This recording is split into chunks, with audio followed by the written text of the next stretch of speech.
In Camarillo, California. Thanks, Andy and Pierce, for my swing analysis. Take charge of your game.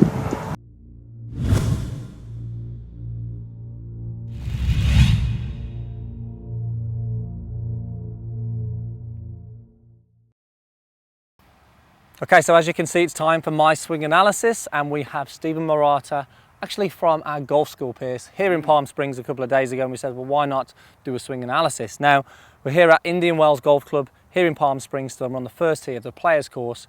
What a location to do this, Pierce. Man, look at this, can't wait. We're playing the course in a few days, actually to the next couple of days, so make sure you keep your eyes open for the course vlogs. Right, okay, let's take a look at Stephen then. Stephen's a handicap 20. He wanted to get to 4 by the end of our golf school, Pierce. He was there. He wasn't far away. He was 4.4. Far away. So what we've got here is Stephen with a driver, Pierce. Now, Stephen was struggling with a little bit of let's say a push or a fade to the right with his driver.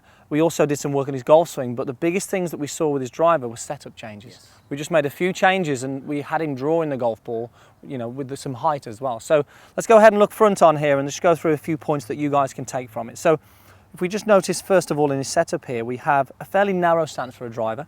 Okay, we also have the shaft leaning a little bit too much towards the target. But if we just highlight the lead shoulder here and draw a line straight down, what we'll notice is that this lead shoulder is way out in front of the golf ball. Now, we always want to see that we talk about sweeping the golf ball, Pierce, or hitting on the up with the driver. It helps create a bit more time for most amateurs actually to launch the golf ball, but also square the face. But when the lead shoulder gets too far forward, it's very hard to do that. And also his weight's a little bit on his lead side as well. So everything about his golf swing means he's sort of limiting his shot really. It's everything is pushing him right. So let's take a look at his golf swing. At the top of the golf swing, as we move into his backswing, get to the top, we'll see he makes a very good turn, but because he started very much left-sided, what happens as he starts the downswing, he gets to that left side again almost too early or too much, Pierce. So again, he's in front of it now really. That left shoulder's sort of working too much ahead of the golf ball, and then he just finds it difficult to square the face and actually clear through the ball as well.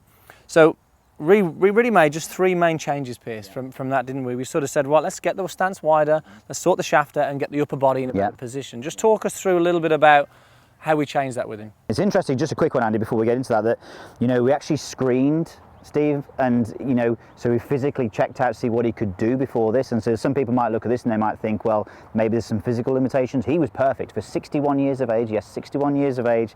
He was perfect. Sorry, Stephen. He was able to do all the things we want. The squat was unbelievable. So his ability to rotate was really good. So do you know what?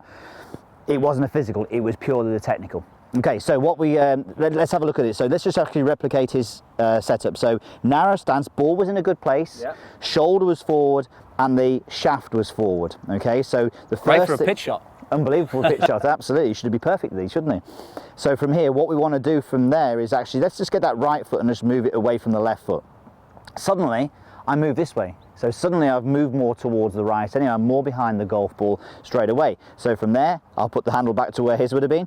The handle then, let's drag it back so it's level with the club head. And then let's get that right shoulder and let's drop it a little bit. And now you can see when I drop the right shoulder, the left shoulder goes a little bit higher, but also comes back behind the golf ball. So now suddenly, I feel like I can hit it up there, and I feel like I can release the club through the golf ball. So from here, I really feel like I can start my downswing, extend through the golf ball and release through to the target, whereas in this position here it gets kind of like this, a bit trapped and sort of pushy through the ball. Definitely, the more down you hit on the golf ball, the more the path is to the right, but also the more down, the more you are to the left side as well, the less time you've got to square the face. So having you position a little bit more behind it just helps the path, but it also helps square the face, which is really key on these drives. So look, it was very simple with him. We had him for the day, but with his driving we could sort this out quite quickly with him. So. Right, let's give it a shot then, Pierce. Let's have a go, shall we? So ball forward as he was doing, wide stance.